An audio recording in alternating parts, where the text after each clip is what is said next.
It is the 27th day, a beautiful Saturday, and good to have your company right here on UBC. My name is Sandrah Kahunde.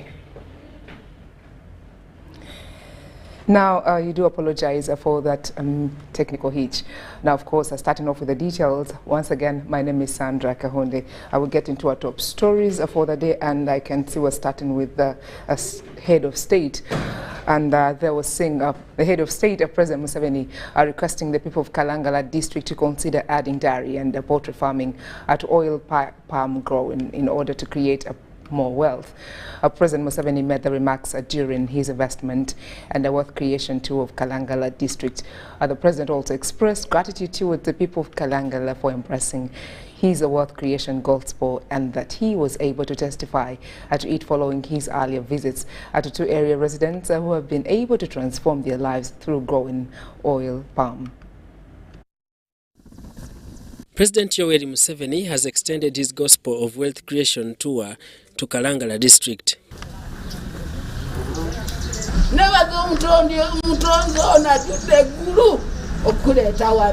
Kalangala is among districts embracing oil palm growing, which output caught the eye of the president.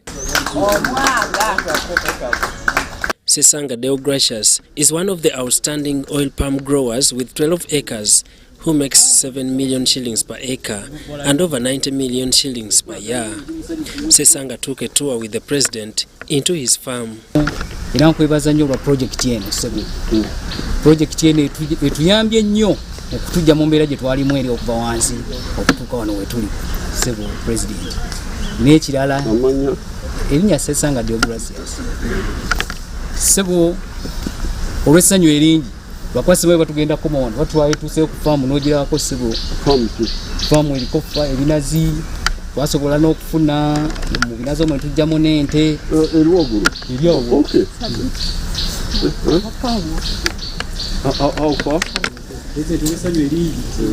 The president expressed gratitude towards the people of Kalangala for embracing wealth creation.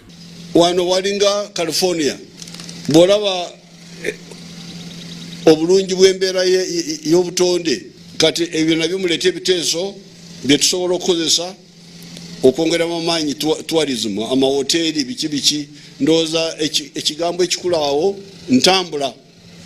President Museveni requested the people of Kalangala to consider adding dairy and poultry farming to oil palm growing in order to create more wealth. The locals used the chance to share some of the challenges facing Kalangala district with the president. Among the pertinent issues included unstable electricity, poor transport, among others. Naye n'amasanyalaze eno gakosa nnyo abantu bano abalina zi hoteri. Tugenda okulaba engeri gala amasanyalaze gaba n'ekolera gyange gavumenti n'okuyingiramu neyekola ku masanyalaze gano. Baatusuubiza kebo naye tejja. Naye sebo unit okugisasula 10 n'ekintu sente nnyingi. Kale amasanyalaze ngenda kukikolako.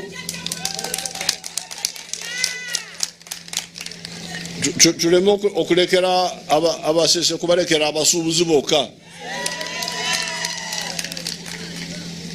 Kati n'olwekyo kinkoze bulungi okujja eno, naye ensonga enkulu kati ebyentambula ebizinga ebyo 64 ebiriko abantu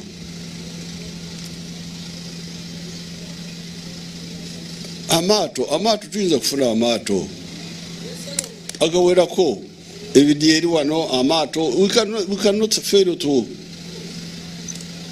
tuyinza kufuna amaato eryato limu nilikola ku bizinga 3. On the issues surrounding the fishing sector in Kalangala, the president is to engage elders in the Sese Islands to ensure that the sector is reorganized. N'olwekyo sinayingira mu byakeegi biki njagala tusooke tutereeze ani avubira wano. Tuyinza kwewereza emyezi ng'ena ne tukitereeza oluvannyuma ne tutandika ne twongerako. President Museveni was informed by the chairperson of Kalangala, Rajab Semakula, that oil palm growing is now one of the main economic activities in Kalangala, and out of the 53.1 billion the government injected in as a loan to oil palm farmers, they have repaid 52.68 billion shillings to the consolidated fund, and the project has transformed livelihoods in the region, whereby on average an outgrower earns 1.6 million shillings from oil palm monthly. Daniel Mugoya, UBC News. Uganda Police Force officers are currently undergoing training on the proper usage of advanced gadgets, including the thermal Randeye and the Park Eye, are designed specifically to detect radioactive sources. This training coincides with the arrival of pilgrims in Namugongo for the Martyrs' Day celebrations. The trained officers will play a crucial role in maintaining a secure environment throughout the Namugongo event. The Atomic Energy Council periodically conducts training sessions for security agencies on handling radioactive detection devices while minimizing their own exposure to radiation and protecting the population they serve. You are searching. I come with my bag. It's me to open my bag, then I check what is inside. Because if my bag is contaminated and you are checking, you are going to transfer the contamination to other people. The Police Counter-Terrorism Unit is a frequent beneficiary of these engagements as they are responsible for detecting and preventing terror threats. They have been trained to use various gadgets such as the thermal red eye and Park Eye, which are used to detect radioactive sources. The backpack, which can be used to do the sweep before the event usually. So prior to the celebrations, we have to move around to ensure that nothing is kept within such a place before. These training sessions enable officers to be prepared for events that attract a large number of people, ensuring the safety of everyone involved. These officers will be deployed to oversee the Namugongo events. However, dealing with such an event requires the deployment of more baggage scanners to have wider detection coverage. I want to thank the Atomic Energy Council because they have really supported us in this, especially the frontline officers. So we have the capacity to deal with any threat of terrorism, whether nuclear, whether bombing situations or armed attack. So as I talk in our preparations, I will not give the details, but we have about 3 layers of protection of that event. So whenever we have such events, we deploy the equipment into the field, and then when they are done using it, then they return it back into the custody of the Atomic Energy Council. Personnel from the Uganda People's Defense Forces, the Bomb Squad, Internal Affairs, Chemical, Biological, Radiological and Nuclear Unit, CMI, the Special Forces Command and other security agencies have also attended these training sessions. Mutonyi Hilda and Ivan Kahwa, UBC. In more news this afternoon, the Ministry of Energy and Mineral Development has released its NRM Manifesto Implementation Report. The report highlights the Ministry's progress in achieving some of its key pledges, which include increase in power generation from 984 megawatts, that is in 2017, to 3,500 megawatts in 2024 and 2025, and increasing efficiency in extraction of oil and gas resources, among others. The Ministry of Energy and Mineral Development plans to continue developing the East African crude oil pipeline despite the negative narrative associated with the project, says Irene Batebe, the Permanent Secretary of the Ministry. We are mobilizing the funding for this project, but in order to support that drive as the Ministry, we ensured that we put in place the East Africa Crude Oil Pipeline Act that was passed by Parliament and assented to by the President last year, and this has gone a long way to support the project development. We are also undertaking the resettlement action planning, including cash compensation, but also resettlement of affected persons. Recall this pipeline traverses both Uganda, 20% of it is in Uganda, 80% is in Tanzania, a total length of 1,445 kilometers. So 68% progress has been registered on the Ugandan side, and 86% progress in terms of resettlement action planning on the Tanzanian side. So we continue to work to ensure that the construction works on this project commence early 2024. Some of the key pledges attained by the ministry include reduction of cost of power, specifically for manufacturers, promotion of renewable energy systems, and production of refined oil and oil products for the local and export markets. Electricity generation capacity increased to 1,378.1 megawatts with effective capacity of 1,279.7 megawatts. This is against a peak demand of about 824 megawatts. The installed capacity is expected to increase to over 2,000 megawatts with the commissioning of Karuma Dam project, which is expected in September 2023. We continue to promote geological and geophysical surveys for a number of basins. We do have what we call our prospective basins. Besides the Albertine Graben, or that part of the Rift Valley, we do have other basins of Lake Choga, but also Kadam Moroto Basin in Karamoja. So we are doing extensive work in terms of geological and geophysical surveys in Moroto Kadam Basin, and from that we have received positive results. We've seen seepages from this work, and that creates confidence that there is potential for crude oil resources in the Moroto Kadam basins. With the country gearing up for the production of fast oil by 2025, national content and capacity building is highlighted as essential for the country's economic growth. Charlotte Amuge and Mary Namukose for UBC News. The Rotary Club of Kampala, Daybreak, is to build over 60 early childhood development centers across the country through the IREAD program. This was disclosed by the outgoing president of Rotary Club of Kampala, Daybreak, Edward Amogerwa, during the handover ceremony held here in Kampala.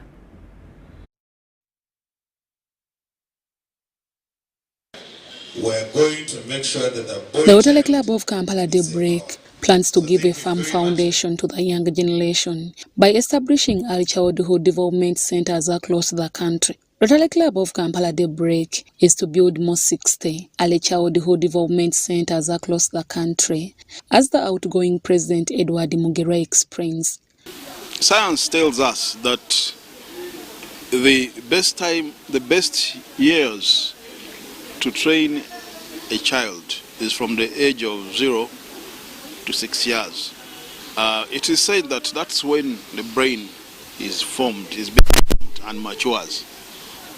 So when a child has that right foundation early on in life, that is what they use to build on for greater, achievements through life. Mugera also asked the incoming president, Dorothy Achan, to work hard towards bringing togetherness in the club. To ensure that members are happy, members are active, they are involved in whatever she's doing. It is only through our members that she will be able to realize her goals for the club. She has a board. She's going to work closely with that board. The handover ceremony held in Kampala was performed by Kisa Fabrion, the Chief Executive Officer, Sentinel Rural Development Bank. Continuing the good things. The head of People and Culture at Centenary Bank, David Mutaka, appealed for improvement of the health sector. If you think about government, private sector, and anyone else who's involved, the funding is about 40%, less, which leaves a rather 60%. Underfunded. So the idea that first and foremost they fall sick, where do they get help? How fast do they get it? What's the quality of it? Because if you support the infrastructure to develop, then people can get health services wherever it is. He also asked parents to nurture their children well. If I've not grown up in a place where I believe I'm enough, where I believe in proper social relationships, where I've been loved, then I don't think democracy will work. Hence, you'll have the sort of fights we have. So I think developing children the right way goes a long way in creating our social fabric, because that social fabric is then what we build the rest of society on. The incoming President Lotarian Dorothy Achan promised hope to the communities and to promote the boy child to a better level. As Rotarians, we have our focus areas. We focus on disease prevention, education, we focus on environment, focus on peace. So in these focus areas, if we go into the communities and identify some of these areas, that's where we come in to support. So creation of hope is to identify community and give hope to these people to live again or to change their lives into better people. It has been realized that a number of boys between age of 14 and 30 are getting into crime, getting into issues, talk of marriage, talk of how they relate in environment, talk of upskilling. You find the boy child is lacking. Deborah Namamonde, UBC News.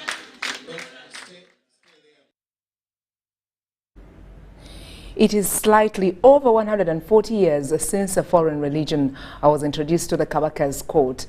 But the relationship between the seat of the Kabaka at Mengo and the Anglican, a Catholic and a Muslim faiths has remained frictional. But Mengo still holds sway over all of them. Holy Trinity. At least 145 years have passed since foreign religion was introduced to Kabaka's court, but the relationship between the seat of Kabaka at Mengo and the three dominant religions, the Anglican, Islam and Catholic faiths, have remained instrumental. Mengo establishment is welded to two of Uganda's powerful religions, and no one can talk about the two churches without Mengo coming into the picture. This brings us to how the three religions acquired land and the strategic sites at the heart of Kampala city, where they built their churches and mosques, portraying the triangular dilemma that caused mayhem in 1886. Mutesa one, thought of saying, no, my society must change. We must have civilization. Rubaga Hill, on which Rubaga Cathedral is built, was Kabaka Mutesa I's palace before he shifted to Mengo Hill after the place has been razed by a mysterious fire. His son Mwanga, in 1889, gave up the land his father had abandoned to the French Catholic missionaries, commonly known as White Fathers, who were laying ground for the banding Catholic Church in the country. Under the 1900 Buganda Agreement, Buganda had 24 square miles of land at Chibuli, Kawempe and Nakawa, which land was given to Mbogo and his adherents, who in turn dedicated the land to the expansion of Islam. Uganda, being a British protectorate at the time, available Rechiko records from 1894 to 1918, it was clearly indicated the extent to which Mbogo and Muslim advocates were required to negotiate the construction of mosques within predominantly Christian counties.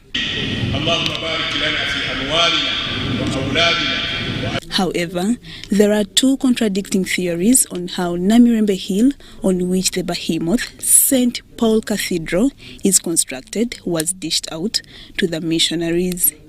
The first historic theory contains that the hill in question was donated to the Anglican missionaries by Kabaka Mutesa I Mukabya wa Lugembe. On the other hand of history, it is believed that Namirembe Hill was allocated to the missionaries by Katikiro Sir Apollo Kagwa. Sir Apollo Kagwa gave out Namirembe Hill after noticing that Anglicans had no recognized site for worshipping, yet Catholics and Muslims had already acquired. At that time, the Catholics were very powerful. Very, very, very powerful. And Apollo Kagwa being a Protestant, and was going to church every Sunday at Namirembe. So they eventually it became the headquarters of the Protestant Church. What remains unclear to many is how the first Anglican missionaries in Uganda, Shigod Smith and C.T. Wilson of the Church Missionary Society, who were the pioneer of European missionaries to Uganda, failed to convince Kabaka Mutesa to be the first to acquire land for the behemoth St. Paul Cathedral at Namirembe in 1877, when they first met Kabaka Mutesa I at his Lubaga Hill Court. Unlike their Catholic missionaries colleagues, Simeon Laudel, famously known as Mapera, and Brother Delmas Amasi, who had arrived later in 1879, historians say, the order in which these two sets of missionaries arrived has come to define the relationship that two religions have had with Mengo.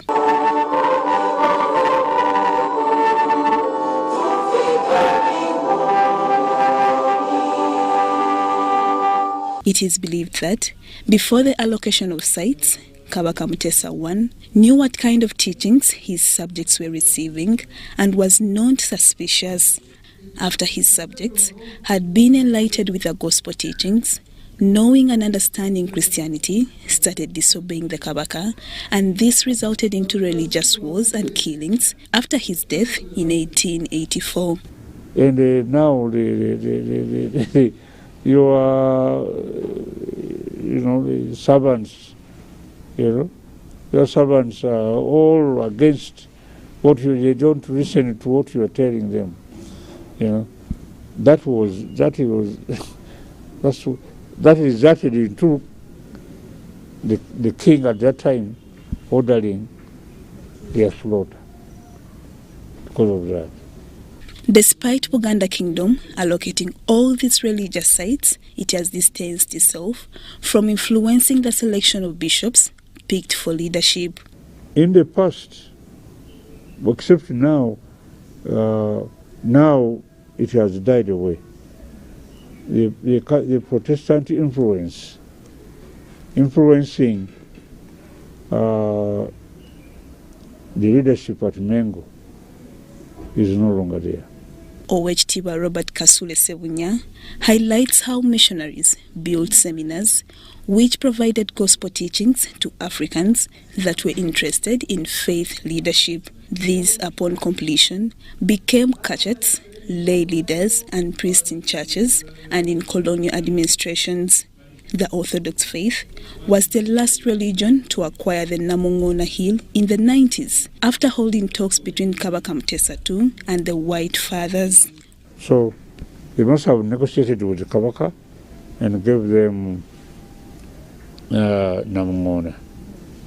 Whereas the triangular religious supremacy sparked religious wars in Buganda, the April 11, 1892 agreement further tore the kingdom on religious grounds. The Catholics were given Buddu, which includes present-day Masaka area, Maokota, the islands of Lulamba and Serinya, and later Buwekula and parts of Singo. The Muslims were given Gomba, Busuju and Butambala, but lost the first two a year later to the Protestants and the Catholics, respectively, when their June 1893 uprising was defeated, and the Protestants were given Singo, Chagwe, Bulemezi, Chadondo and Busiro. Unlike the other territories, the Protestant areas remained open to covenants to the other faiths as long as they were unarmed. This small footnote in Uganda's history could perhaps explain why Catholics abound in the Masaka area and Muslims in Butambala.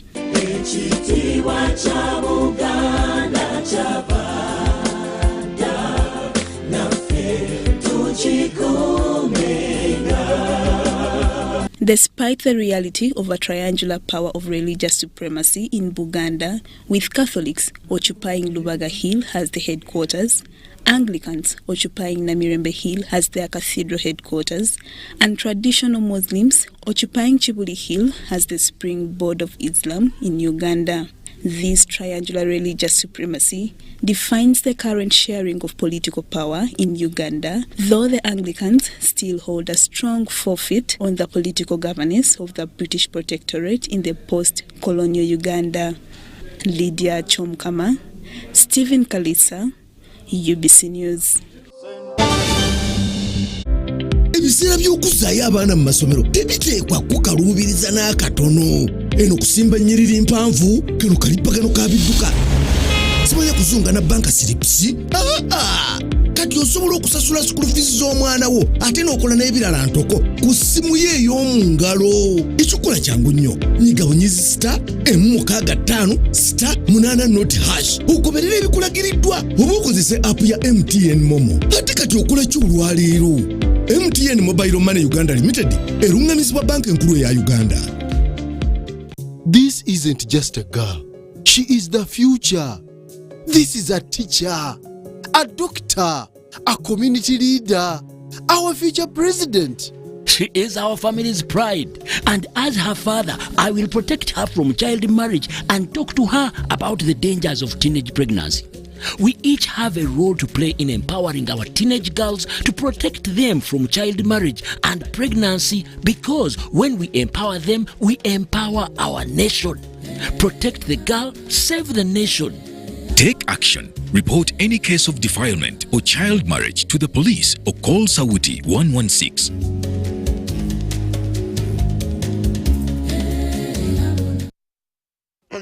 This is the University of Africa. On the streets, you get your real education. Here, everybody has a degree of something. But the most important qualification is imagination. Her reason to imagine is slay. His reason is to be the GOAT. Theirs is to take the beat and make it lit. They want to test edgy till it is fire. Their reason for imagination is to add riz in style. Her reason to imagine is finesse.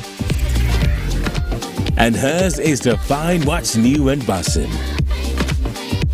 So no matter what your situation, just use your imagination. Uganda is rich in natural resources and hard-working people. But to turn these resources into real progress and development, we need to invest in our infrastructure, education, and healthcare. That's where taxes come in. When we pay our taxes, we are investing in our country's future. We are supporting the schools that educate our children, the hospitals that care for our families, and the roads and bridges that connect our communities. And when businesses pay their taxes, they are contributing to the growth and development of Uganda's economy. They are helping to build a stronger, more prosperous nation for us all. So when you pay your taxes, you are investing in the future of Uganda and supporting the progress and development of our nation. Uganda is because of you. Uganda Revenue Authority, developing Uganda together.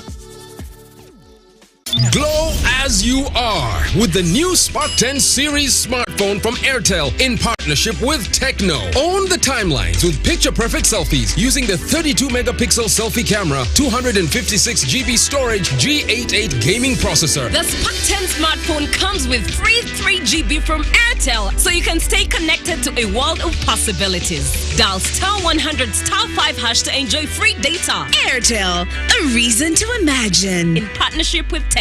Stop at nothing.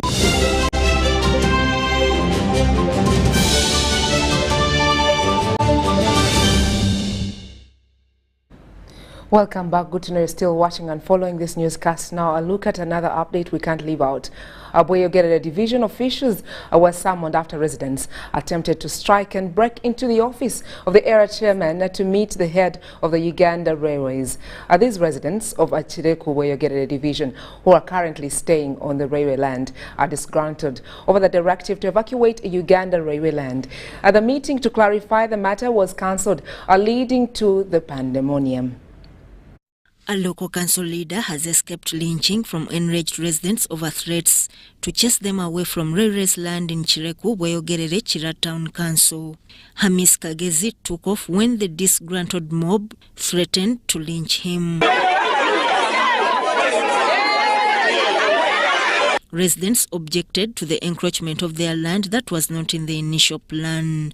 They claimed that they were not aware of the new arrangement until demolition of their properties. Abantu bagoyingewa abantu balina gye bagoyinga naye bangoba atenga kwegamba bwe baleeta tractor egyoga abantu balekerawo kutuleetera abo abalima n'ennyumba yange bagiteseemu X ne batugamba nti tudde emabega ne kenazze emabega bakasaamu X kakati ngende wasirina yadde ekikumi. The area councillor Tumuhire Naume appealed to government to get these people a place to live and work. The president of Uganda, if we can afford to give these people some transport such that they can go, they can get where to go. But now they are being chased away, they have no transport, they have nothing to do. Boyogerere division leaders led by town clerk Ronald Kavuma said they had not received any warning notice in regard to eviction of residents. Abakulu bano we banajja n'owaleete twamuwandiikira era bwe tumuwandiikira naye mukozi wa gavumenti bw'anaaba tayinza gye tuweereza waakiri obubaka. There is a vacation without a vacation order, but this being done by the chairman LC1 with police, with the army. They move around, they keep on marking the houses, whereby the one they want to vacate is the one they mark, even when it's not in the located in the designated dimensions or meter. Sudat Kaye and Prosecutor Tanwaire, UBC News.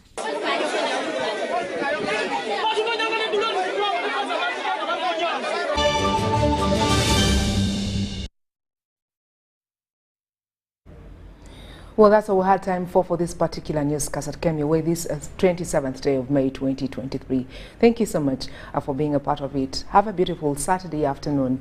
And of course, letting you know there's a lot of programming coming your way for you to enjoy your weekend. My name is Sandrah Kahunde from the entire team behind the scene. We love you and God bless you.